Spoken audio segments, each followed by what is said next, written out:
Hey, welcome everybody into Bridging the Seen and Unseen. I am Shane McLain. I am your host, and this is the wonderful Gwen. How How are are you? you? I'm pretty good. See, you notice what you don't do. You don't ever ask me how I'm doing or what I'm, Well, because I don't complain. Because if I try to complain, it you don't do know, that good. yeah, I'm gonna get it. My wife's here, so I don't know. That's the But perks of being single, all right? I don't have to worry about Well, that. I don't know. I don't know because I've thought about that. I used to think about that all the time, and I'm like, you know, what would I be doing if I was single? Because I've been with Angie. The 25th of this month will be 17 years we've been together, and the 27th of this month will be 9 or 10 years married.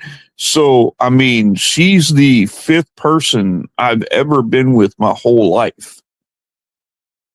And you got a good one this time. Yeah, and I've only been, like I said, I'm 48 years old. I've only been with five people. That's including girlfriends my entire life. Um, I just I had sisters, and I watched guys run all over them, Mm-mm. and I had friends do the same thing, and I was like, I'm never gonna be that guy. I'm never gonna be that guy. If I'm gonna be with somebody, I'm gonna be with someone for the long run. I'm not gonna be in for the short kind of like. I've never liked that. I've never liked it, and Listen since up, guys. This is what makes a real guy. Yeah. yeah, so Angie and I, we've you know, I still open doors for her. I still run her bath. This is 17 years later. I mean, yeah, 10 years married. Yeah, you hear her. See, that's what makes me know if I start complaining right there, she's outside and she came back in to answer from out there. So, That's so but funny. tonight, I'm really excited because the guest that we have is a fantastic representation of exactly what I like to talk about because she she's fascinating. I've been Uh, excited, yeah, that we got her on. she's fascinating. I mean, her bio speaks for itself, and not only that, but I mean, just the people that know her, where she's been, where she's going, and stuff like that. So let's bring the human Ouija board on, Bianca Rose. Hi, everyone. Hey, Hey, we appreciate you being on. Thank you for taking time to spend with us. Thank you for having me. Yes, ma'am. Yes, ma'am. We always start out pretty just if you can just start by telling people who you are and a little bit about yourself, that'll be great. Absolutely. So, my name obviously is Medium Bianca Rose. I was born here on Long Island. I grew up in a town called Patchogue, and I still live out here on the East End. A lot of people like to refer to me as the human Ouija board because most of my life, what spirits would do is they would take my hand and make me kind of start writing, like usually, like this. Pretty much as if you were going from letter to letter, as if you are a planchette, but instead, obviously, writing words. Similar to what people would do, automatic writing, right. but it's a little bit different. It's a little bit different. Lately, though, this year, it makes me sad because I noticed that during my readings or during a lot of gallery readings, I'm not doing that as much anymore. I don't know if it's because I'm like evolving or transforming or whatever it may be, but I noticed that I'm not doing it as frequent. And that's okay because everything is still the same. We're still giving the same information. It's just becoming, I think I'm becoming quicker than my body could keep up. So my hand's not going to be able to keep up with the information that is being delivered while I'm doing my readings. So that's why I'm called the human Ouija board to everyone Well, who yeah, doesn't. that's fascinating because Yeah. I've seen people, with a piece of paper like draw circles when they're connecting. They like draw circles or they do these little designs or whatever. And you said that you do words, but then you said that you found yourself not doing it as much. Is it maybe because maybe you're listening? Are people coming with the I same like honestly, the same I things? look at this so I look at this from like a perspective of yes, this is spiritual, this is bizarre, this is unexplainable to a degree, but I really look at this from a now I'm not a scientist at all and I was a very very bad student growing up. But I look at this from a perspective of neuroscience. I believe this is all stuff that is going through the body. We are like this human antenna. We are this radio station. So I think what's happening is that my body can't keep up with the information that is being delivered. So it's moving so fast through every energetic layer of my entire body that at this point in time, my hand just can't keep up with. It's just it's going too fast. Right. So the information, it goes through the circuit at such a high rate of speed that my hand can't. It's a Can't keep disservice to up. myself. Yes, it's a Yeah. disservice to myself. It's a disservice to them for me to sit there and try to have them write out the full words when I could allow them to move so much quicker. Does that make sense? Yeah, Yes. that does make sense. When did you find out that you actually had this ability? I would say the age of 5 is when Really, that there's the young? possibility. Yeah, there's a possibility of that's when it starts to switch. Who knows? Who knows what I'm doing as a baby? But the thing is, I can't retain much memories from the age of 5 to the age of 13. It's very, very blank to a degree. Mhm. There's only certain things that I'm able to retain, only because of how traumatic it was growing up. Um, but 13 is because that's when it really hits hard and it becomes very prominent that there's something so different about me and who I am and what I'm doing. Now the whole Ouija board thing, what would happen is if I'm not paying attention to someone who's coming around me, what's going to happen is they're going to take my hand and I'll notice involuntarily that my hand will start to trace a figure eight or it'll start doing circles. And I'll Mhm. be doing it like say on like the leg of my pants or like on a surface. And I'll be like, oh, someone's here right now. And I'm Almost ignoring them. fidgeting. Almost. It's like a way of getting my attention, yes. It's like Yeah. this really strange, bizarre way of grabbing my attention.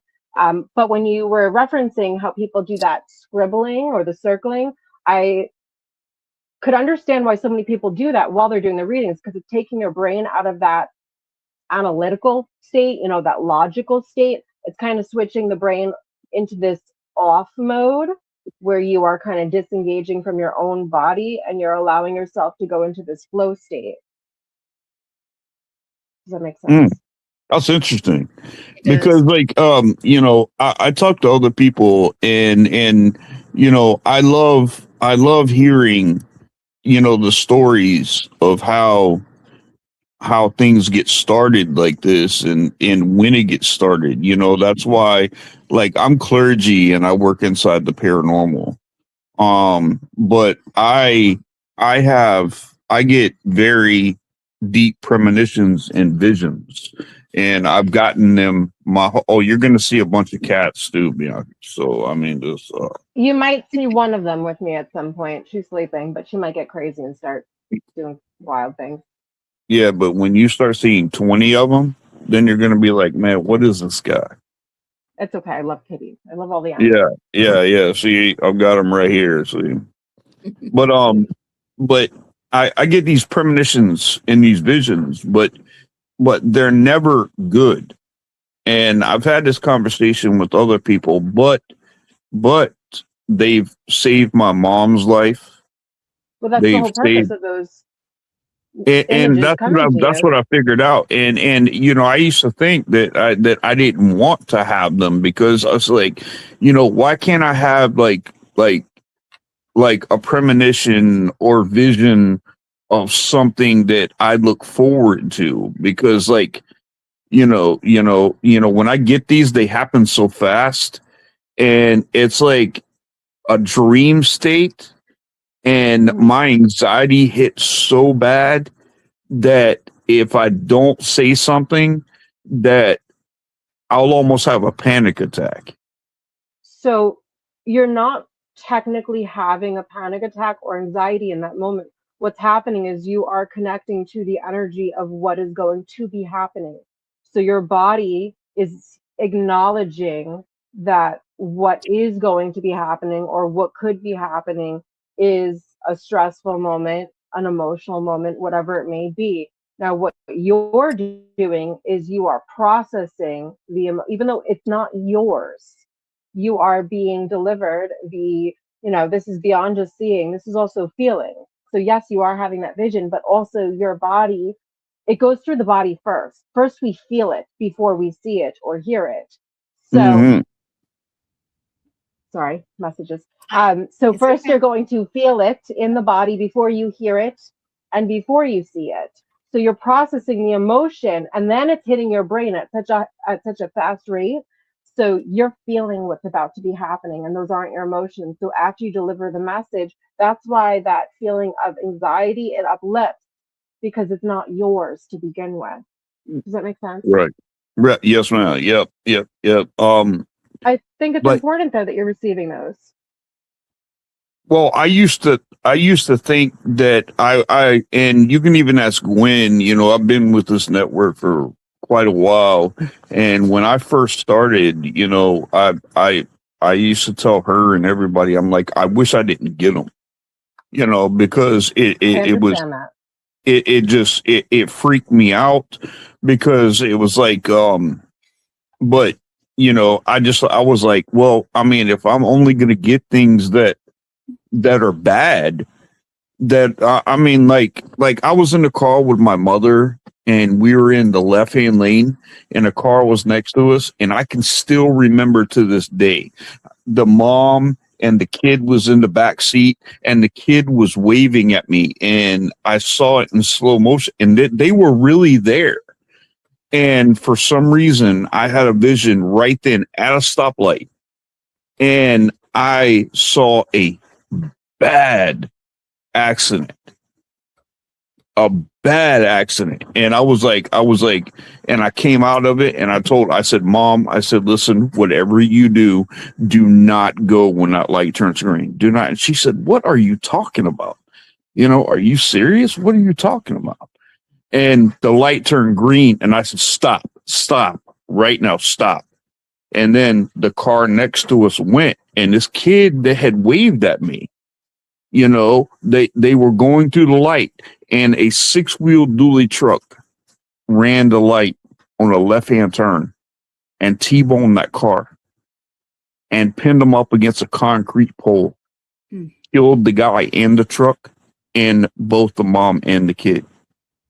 I am, but the whole before you even got to like the end of the story, full body chills the entire time, just so you know, which I call those confirmation chills, just Mhm. to Every confirm that time I what you hear are it. saying is real. Yep. Yeah, full body chills.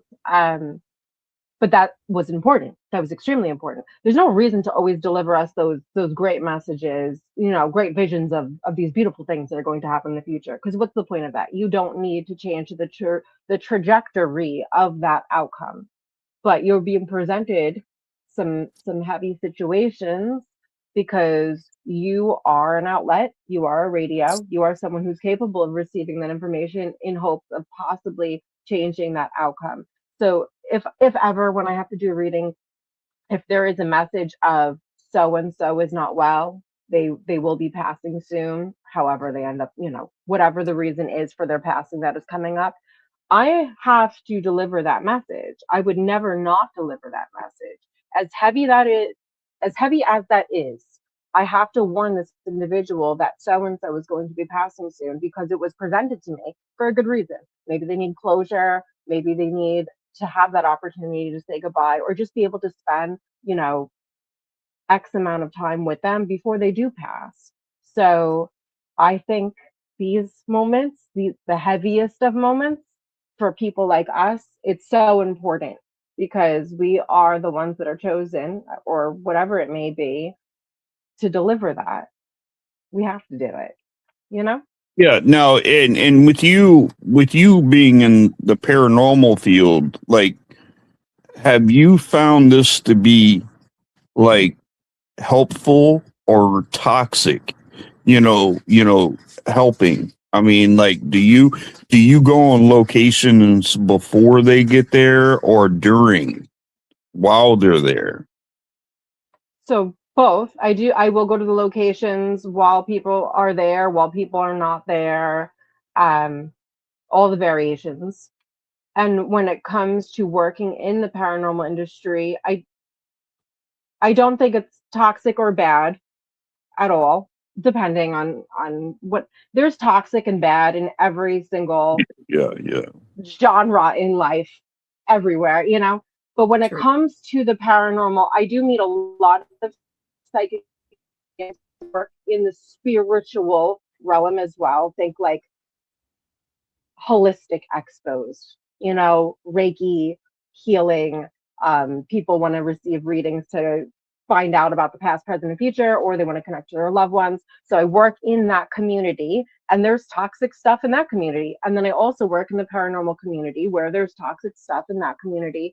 But I do meet a lot of mediums, and they always say, they're always so surprised when I tell them that I work in the paranormal industry. Most of them think I'm absolutely out of their mind, that I'm absolutely out of my mind, and they can't ever understand why I would ever want to send myself to these scary, terrifying places and connect to these beings or whatever. And Mhm. to me, it's the same thing, whether I'm connecting to this woman's grandma this week or the random lady that died in some mansion somewhere. You know, for me, it doesn't matter. Everything is the same for me. Yes, there is some scary, scary things that I get to encounter working in the paranormal industry. I don't think I'm crazy at all. I really love it. But the difference between me and them is most of them didn't have to live and experience the type of upbringing that I had to experience. They just knew they Mhm. had a gift, they experienced spirit, and so forth. Me, it's a whole different realm. I was literally like forged in fire. I had to experience the most brutal, terrifying things that you could possibly imagine. My entire childhood is literally like the Conjuring movies.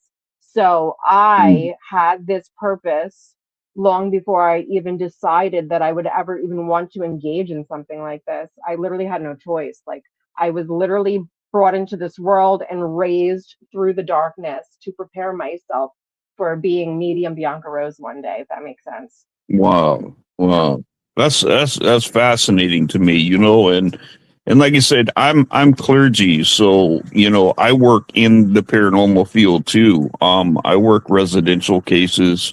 Um, I help people, with learning how to ground, protect, clear, and cleanse. I've studied theology for 30 years. I've got a doctor of theology. My goal is to help people. And like this podcast, for instance, this podcast was created to bridge the gap between paranormal and clergy I love that. because I wanted the paranormal field to know that we are not here to call every haunting a demon. We are Exactly. not here to believe that everything is demonic. And if you've got an issue, that there are clergy out here that are willing to step in where you are and Mhm. help you right where you are. And I'm one of I those wish people. I love that. I wish I had that when I was younger. I grew up in a very, very Catholic household, you know, old world Italians. I grew up, you know, baptism, confirmation, communion, literally even youth group every Thursday night. So that is Yeah. my entire childhood upbringing, Long Island, Italian, New Yorker. But growing up when these things were happening to me, I didn't have that You don't outlet. have I didn't anybody get to talk to. right. When I did bring it up, when all of this was addressed, it was very much dismissed and it was looked at as if I was absolutely crazy. But I don't want to blame the church. I would blame more of my family, no offense to them, and I would definitely blame like school district, you know, that aspect of the community of why I end up going really, really south and really off the deep end because I didn't I didn't get the help I needed. Nobody believed me. And then things got really, really bad. And I want to apologize from the church, that you did experience that, because the heart of the church is to follow the heart of God. And to follow the heart of God, you have to listen to the commandments of God. And the commandments is to love God with all your heart, your soul, your mind. That's the first. And the second is to love your neighbor as you love yourself. And that's the problem that people have. My prayer every day is that I wake up to see and to love people the way that God does. And I think if a lot I of can, things, though. and believe me, some of the worst and best people that I've ever met in my entire life are in church every single Sunday. Mm-hmm. I do agree. I don't want to blame the church. I want to blame my parents. No offense.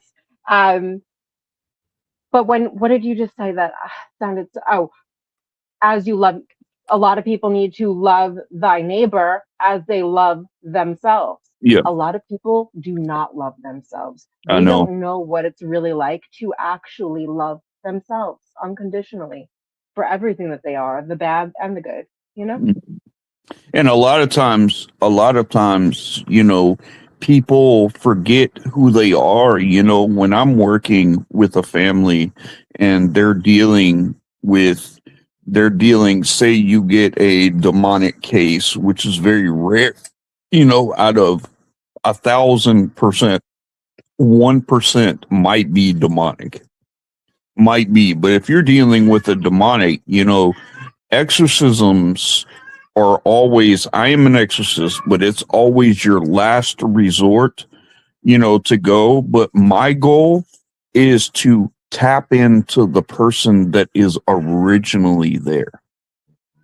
Because if I can tap into that person, even during the fact of being demonically oppressed or infected, if you tap into that person, then they can help fight with you to help bring them out of what they're dealing with. I got chills just now. And as you can see, I'm a Knights Templar. So I'm part of a royal kingdom, as being in the church. We're apostolic. So we really look at like traditions as far as the apostles in the first century. And I think that's where the church has lost its go. Because it's not about showing the love of God anymore. It's about putting on a show. And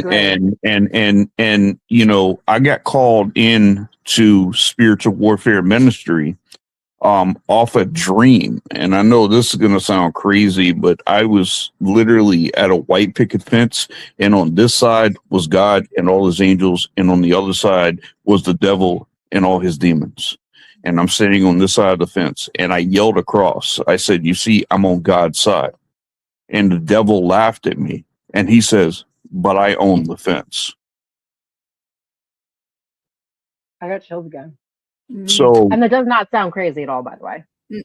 and that let me know right then. And I'm like, cause see, I was a full-time pastor in the church. I had, the $40,000-$50,000 a year for preaching, stuff like that. I stepped down, from preaching, because people in the church will preach Ephesians 6, spiritual warfare, would have not the first clue what it means to truly put on the full armor of God. And I refuse to allow God's house, to be a show, for people that are suffering. I agree. And I won't do it. I won't. I'm very real, very authentic. The way that you see me here, I'm the same way. I'm the same way at home. I'm the same way when I'm talking to people. I mean, if you are not authentic with other people, and somebody can point that out, then you do have an issue there. And I don't think you are in the ability to help anybody if you have to have people question your integrity of who you are.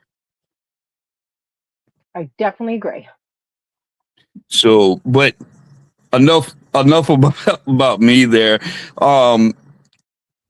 Do you work like residentials, like do you keep it strictly in the paranormal field? No, definitely not strictly. I'm medium Bianca Rose. I do this is all I do for a living, hobby, everything. I live and breathe this every day. So I What's do readings, whether it's on Zoom or in person. Obviously I have Zoom as well because I have clients all over the world. Occasionally I have that client who needs to get on the phone because they cannot figure out Zoom. That's totally cool. So I'll do a lot of readings to connect people to their loved ones on the other side, or they need a psychic reading, which could be a whole mix of both. It could be both. Most of the time, honestly, it's a mix of both. It is both mediumship because we are connecting to people's loved ones. I like to do everything in order. I will go through the entire list of all the people on the other side one at a time, and then I'll move into the person's life, who they are, what do they do for a living, how many kids do they have, boys, girls, miscarriages, terminations, grandchildren, pets, etc., etc., etc. So that's my reading. On top of that, I go to people's homes to do house clearings, whether we're just clearing out some nasty energy because there was a divorce, or maybe there's something happening in the house that they really cannot explain. So I will do that as well, which honestly is a mixture of Reiki, because I'm a Reiki practitioner, Okay, as all right. well as intention. I'll do it all counterclockwise. I'll have some herbs that I'll be burning while I'm literally raking and clearing out every single room in the house. That So was my I do next that as question I was well. going to ask you, is how that worked. How, Yes. how that worked for you? You like doing residentials like that. Like how would The how house. would that work if a family contacted you with that bad energy or something like that? How would that work for you? So I have that as a booking option on my website where people will go and book their house clearings. There's a section where they could write me a note in the notes if they need to. If they don't, I will reach out to them to inquire because I need to know what I'm bringing there. And I need to Right. know what my intention is going there so I can prepare my body properly. This isn't me going in to do a reading where I'm going in completely blind. Like I need to know why you're calling me to your house. So if it is something that's heavy and nasty that they can't figure out, I'm bringing holy water with me, number one. I'm bringing my Aunt Mary. She left me these beautiful rosary beads from Italy. I'll bring that with me because I was raised Catholic.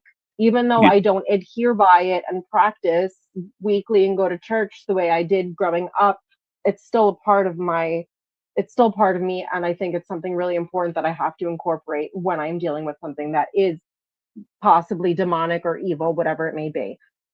Saint I Benedict will also medallions. I definitely need one of those. Yeah, you. And I'll I bring a mixture of some herbs. You know, sage depending. I have learned from from demonologists that you should not use sage no in no. I exactly. don't. So I don't. I exactly. So I have other herbs and stuff that are meant for, say, breaking curses or banishing or exorcisms. I have quite a cabinet upstairs in my house. Everything is labeled where these herbs, would be used for. So I will bring something to burn it in, and I'll walk with that burning it throughout the house. I do the entire house counterclockwise and each room counterclockwise, including any doorways, TVs, microwaves, ovens, anything that's like a doorway. It's very thorough. So it could take me a few hours, it could take me an hour, depending how big the house is and what I'm being even called in for. Often I am being called into people's homes because they get a divorce and they want me to clear out the energy because they need to now put up the house for sale and, all the things. Or I'm being called in because people's children are terrified and there's something in their home. If I Imaginary can't get friend. rid of it, exactly. If I can't get rid of it, and I've only encountered this once, I work with Long Island paranormal investigators. Currently, I am the medium that they use.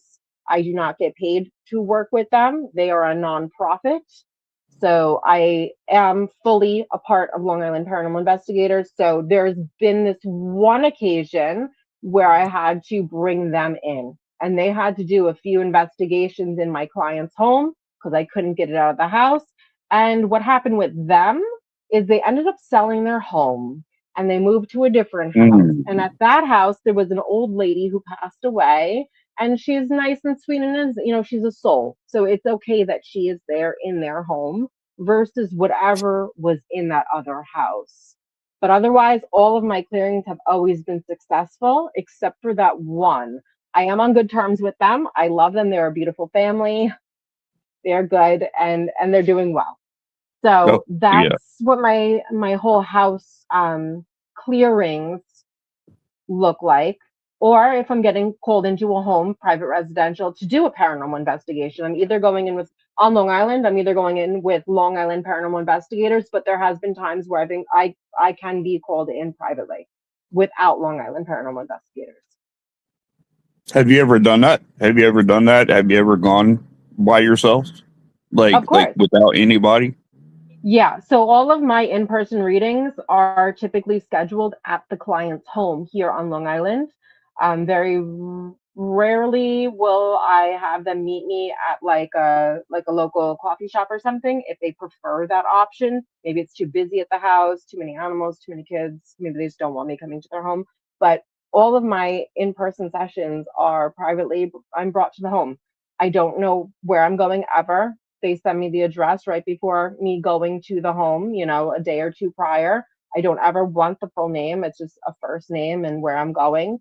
I do bring a taser in my vehicle. God forbid there's a taser in my vehicle world for whoever's listening to this. But I've always had beautiful. I've always been safe. I've always been good. But I go to the clients' homes. I don't have an office. I do not. I never wanted to be, well, one, I never wanted to be a psychic medium to begin with, but I never wanted to be like the medium on the side of the road with the flashing sign. No offense to anybody out there who has their own shop. That's everyone to each their own. But for me, it's just not something that would work for me at this point in my life. I don't have a set location. I travel monthly, sometimes multiple times a month. So for me, it's just so much easier to be the medium that travels all over, Yeah, you're sought after quite a bit. I'm very grateful. I am beyond grateful. It is beautiful. It is like honestly the biggest honor, truly. I mean, Bianca, I know 40 different platforms in the paranormal community, and every single one of them know you. It is an honor.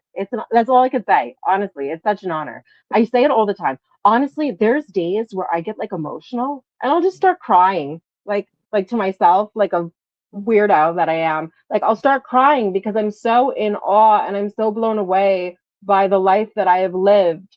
Like if anyone really knew the life I lived and what I had to go through, what I had to live through to be where I am today, I don't think 98% of those people would never be able to survive what I've been through.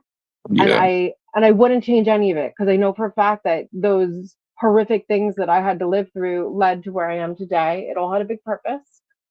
But I don't know, I get so blown away sometimes. I'm like, I thank the other side all the time. I'm like, thank you for the most disturbing, tragic things that I had to live through to be where I am today, because it's such an honor. It's so beautiful, and it's really so amazing sometimes the things that I get to experience, the things that I get to bring to other people, both here in the living and on the other side. I don't think anyone realizes sometimes, like, I don't know. I get blown away. I go home sometimes from people's houses and I'm like, did I really just experience that? Did that really just happen? Like, it's hard to And wrap my brain around this sometimes. It's truly mind blowing. let me ask you this. Do you think that if you didn't experience what you did is in your childhood, do you think you would be where you are today? I don't I don't think so. I don't think so. I couldn't see it another way. Like, I couldn't see my life being where I am right now without all of that, because I don't know how I would have gotten to here without that. It really did play such a huge piece. So when did what age were you when you found out this is the trajectory of my life? This is it right here. This is the road that I'm on, and this is the road that I was called to be on. What age were you that you actually knew that? When it finally hit me, like when Yeah. reality finally hit me, and I realized that I do not have schizophrenia, that I am not crazy, that I am not extremely delusional and, living in some weird alternative universe that I've created myself. I would say 30 years old. So I just turned 36.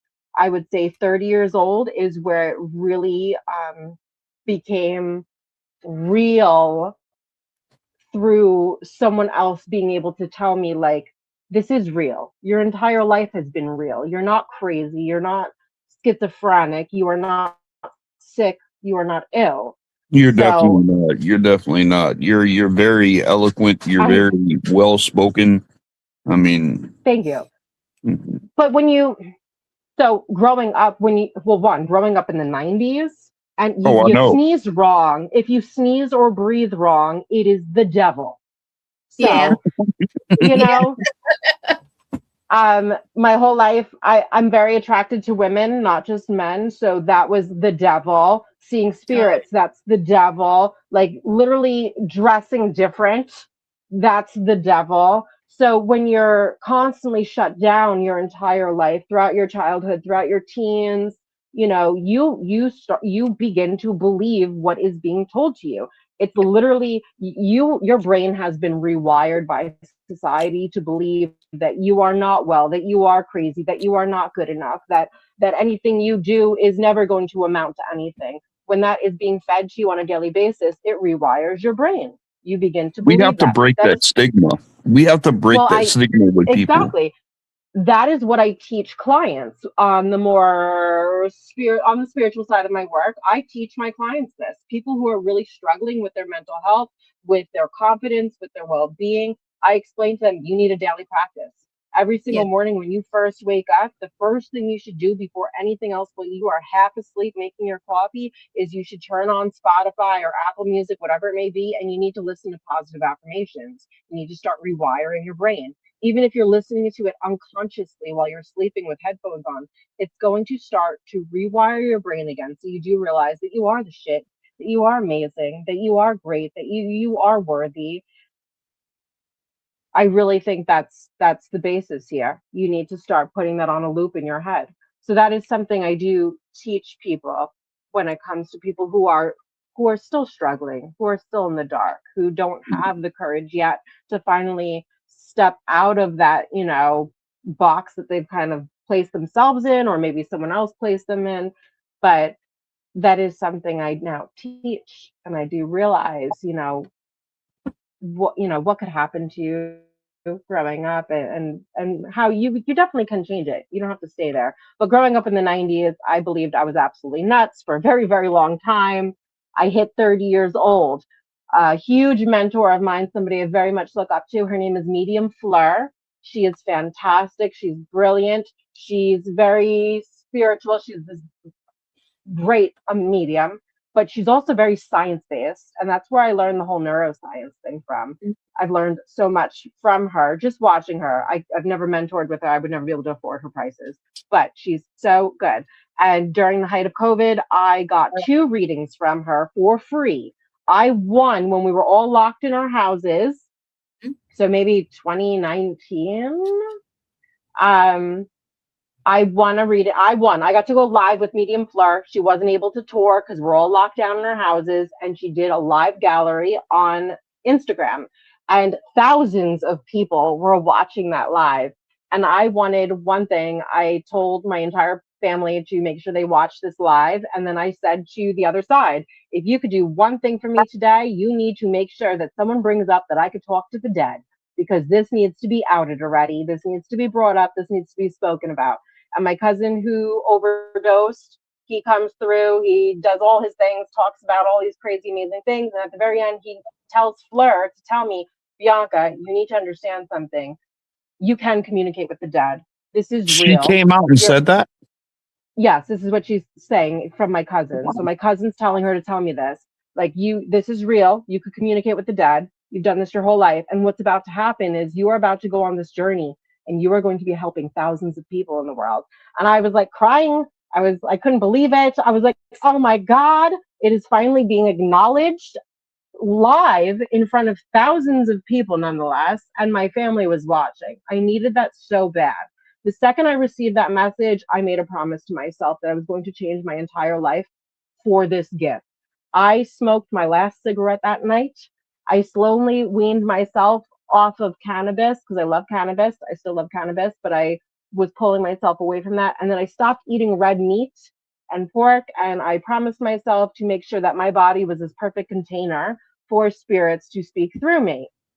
And then from there, I went on this entire crazy journey to make sure that I refined myself 100% to be this clear tool for the other side. But then I won tickets again to see Fleur for the second time during the height of COVID. I went and got that lovely Johnson & Johnson shot, the 2-for-1 special, which I would never get that in a million years, but I did it because I needed to be fully vaccinated to see her live in New York City, in Manhattan. They were not going to let me in with that one shot, and I prayed and prayed to my people, you better do something about this. And the security came out and they were like, listen, you're good. We're going to get you inside. And they brought me in. And I was like, what the hell? I was blown away. I get in the audience.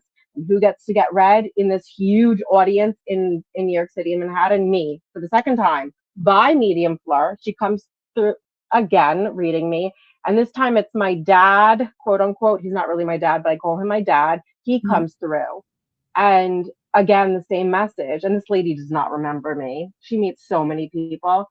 And the same message came through. Like he was just going on and on about how I'm going to be this amazing medium and how I'm going to be talking to thousands and thousands and thousands of people throughout the entire world. And I'm crying in the audience again, because I couldn't believe, like, my whole life, everything that I had to live through. And I always thought I was crazy. I really believed I was schizophrenic throughout high school. Like, I thought something was really wrong. So that was the most important 2 pivoting moments in my entire life to wake me up, to be like, holy shit, wake up already. Like, your whole life has been real. Just everyone around you has been literally shutting you down the entire time because they can't wrap their brains around that. They're not able to perceive what you're able to perceive. So their perception of what you saw was completely different. And so, perception is reality. So I mean, if they are looking at you one way, you're never going to be able to change the way that they look. The only thing that you could do is change the way that you respond to those people. Right. But my mom has the gift. She's just terrified of it.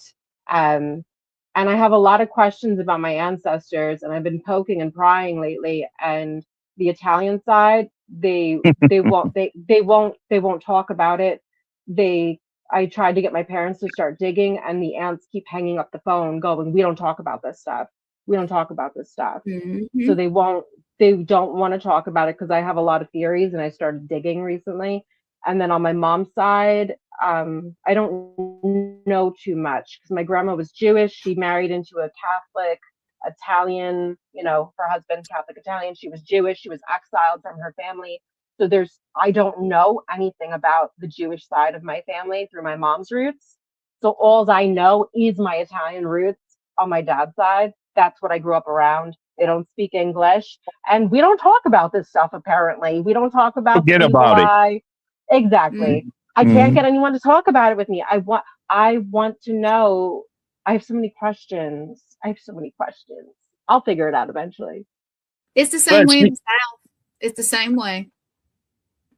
I grew up in the 90s too. I graduated high school in 95. And Bianca, you are the farthest thing from schizophrenic. And I mean, when you were growing up in like high school and stuff like that, like were you able to talk to your friends about your gifts?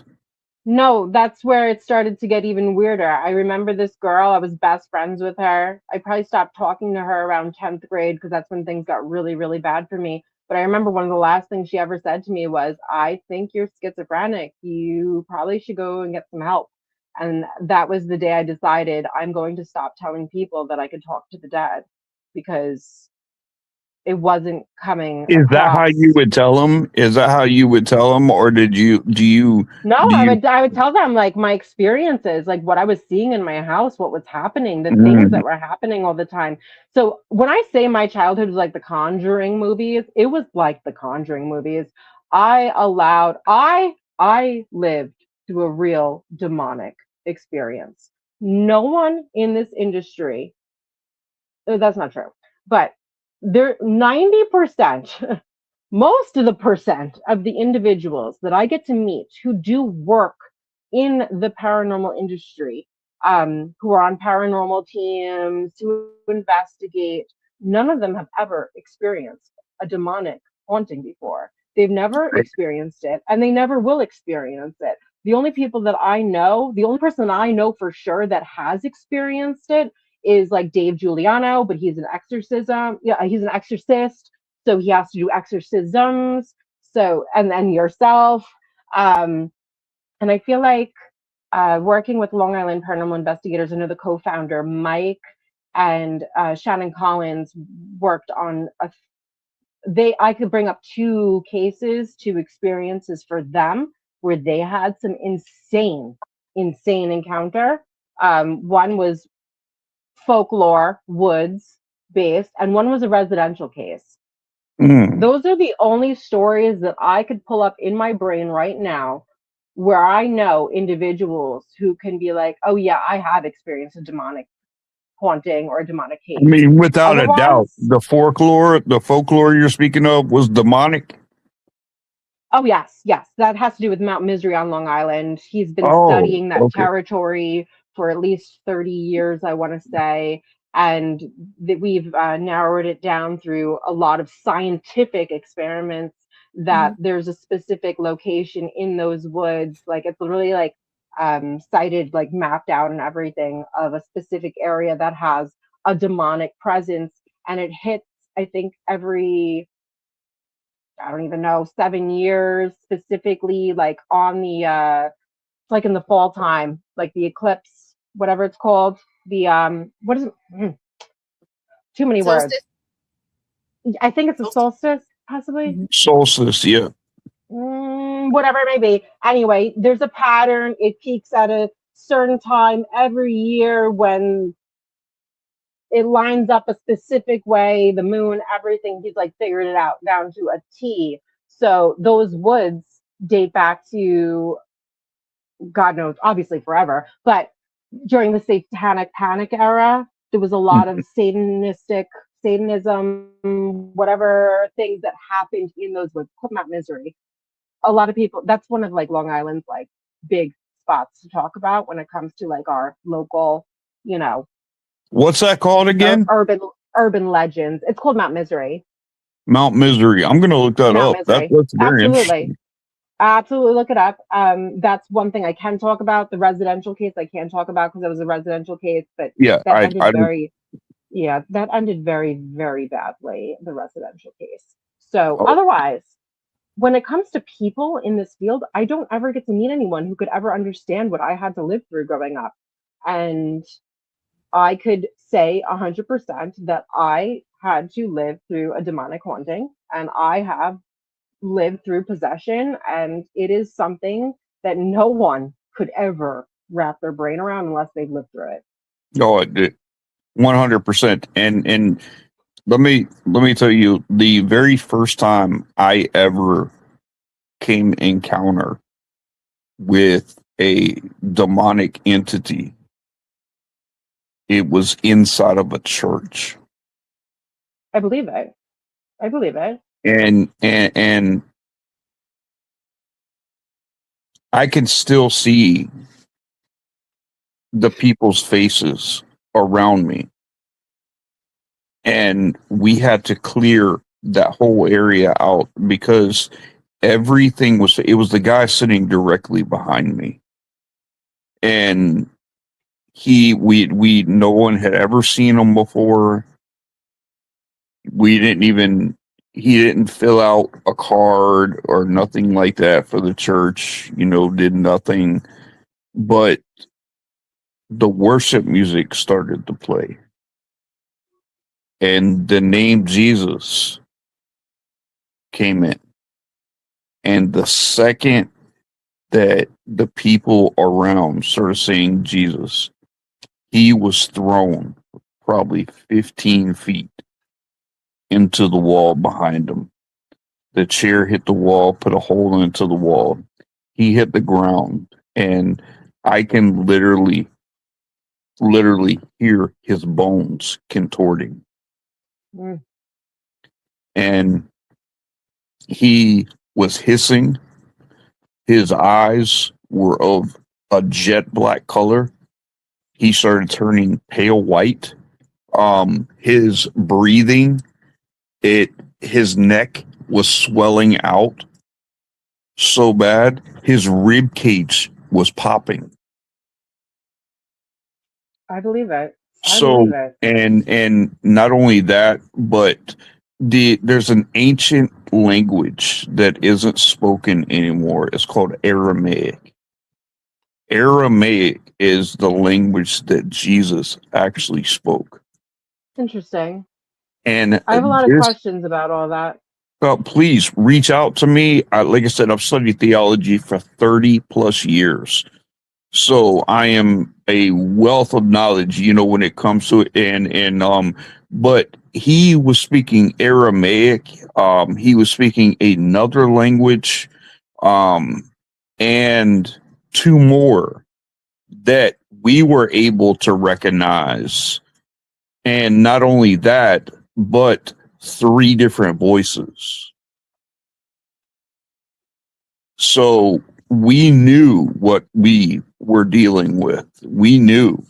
Now to get everybody else in the area that we were to understand what they were dealing with, that was the issue. But once we got everybody out of there, then we were actually able to actually work and to really experience what this was doing. And that was a very difficult time, because you want to talk about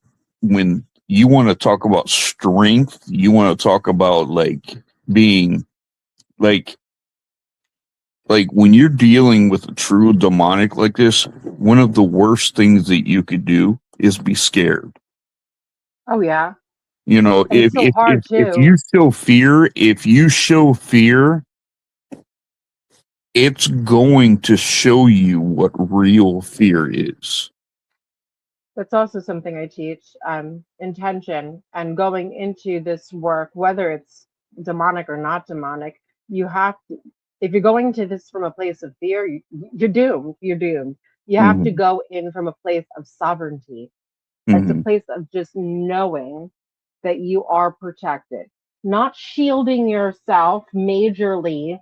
If you're putting yourself into that shielding state where you're really trying to protect yourself, you're not protected. It's this feeling of being so calm. It's like having this calm demeanor and just knowing and being like that you are protected, Mm-hmm. And you've talked about sage and stuff like that. I use frankincense. I use Okay. frankincense. I have frankincense. Frankincense was used in Old Testament times in the old Oh yeah. tabernacles. There used to be the Ark of the Covenant. The Ark of the Covenant hold the commandments of God, and in front of that was the altar of incense. And in the Old Testament, if you were to look at the altar of incense, they were burning frankincense. And during that time, God literally hovered above the tabernacle. And the Bible That's so cool. says that it was a pleasing smell Yeah. to God. Do you know? So I I love that you're use saying that. and I use frankincense, if I before I go into a location to clear not only myself but my wife, people that are around me, and I use prayer. I also use that to when I go into a place, I say I release any and all negative energies in and around this place, and I replace it with the light, love, peace, and protection of God. And I say that all around the house with the frankincense, and that's before the cleansing ever even starts. I think that's really important. When I first started to work doing a lot of readings, um, my methods have changed greatly, but I would always bring incense with me. Now I don't anymore. It was more of a habit, not a thinking like, oh, I need this in order for this to work, but Mhm. it was just me trying to add a few extra things to make sure that the readings were precise. Now I know I don't need to do that, but that was actually the incense. So I would bring it to people's homes or events or burning it, wherever I was doing the readings that allowed me to burn it. But I would use frankincense and myrrh, like the Yeah, combination of yes, frankincense and myrrh. yeah. And I used it because that is known to kind of call in spirit and because it was used or is still used in the church. Oh yeah, oh yeah, yeah, I yeah. feel We like a we lot of we people don't know deeply. that. I Hey have a guys, we kid. got about a minute or so before Yeah, we yeah. Okay. start Bianca, closing. why don't you tell people how to actively get a hold of you? If you've got anything going on, because Absolutely. I want people who are watching to be able to contact you and stuff like that. If just tell them how to get a hold of you. So if you Google Medium Bianca Rose, I'm going to show up everywhere. You're going to see my Mhm. Yep. website, which is mediumbiancarose.com. All social media, Medium Bianca Rose. All of my events are typically posted to Facebook and Instagram. And I share Regular those, by the bookings are through the website. Thank you. Yeah. I do. Regular bookings are through the website. Most of the events are posted on social media. Occasionally, I'll try to throw it into my website as well. It'll be in the booking system. But otherwise, you can find everything pretty much on my social media. But Medium Bianca Rose, I'm everywhere. That's amazing. And I just wanted to tell you, you have been an amazing guest. Thank you for coming on. It's been a Thank you pleasure for having speaking. me. It's been so good speaking with you because not only we don't use as clergy we don't use the term psychic or mediumship and stuff like that. We actually use the term discernment, and I use discernment also. you've got a very strong discernment to you, and I feel your aura and your energy is so authentic, and I can Thank you. appreciate that greatly. And I felt the Thank same you. thing with Shannon too. Thank you. Thank you. I will definitely come back again and we could definitely talk Please more. do. That's And awesome. That's awesome. We Absolutely. if you we want to hold definitely on a minute, I'm gonna drop you down. If you want to Sure. hold on just a minute, so we can talk thank you about. very much, Bianca. Yes, No thank problem. you. Thank you. All Well, right. guys, that's Bianca Rose. I mean, that she's phenomenal. If you guys don't know who she is, please go on and check her out. She is an awesome, awesome person. I mean, not only to talk to, but I mean, as far as what she does too. So go check her out. But you guys have a good week. Thank you for spending time with us. Thank you for showing up on the network. We really appreciate it. But you Thank guys have a good week and stay safe, be blessed always, and stay spooky, people. Peace.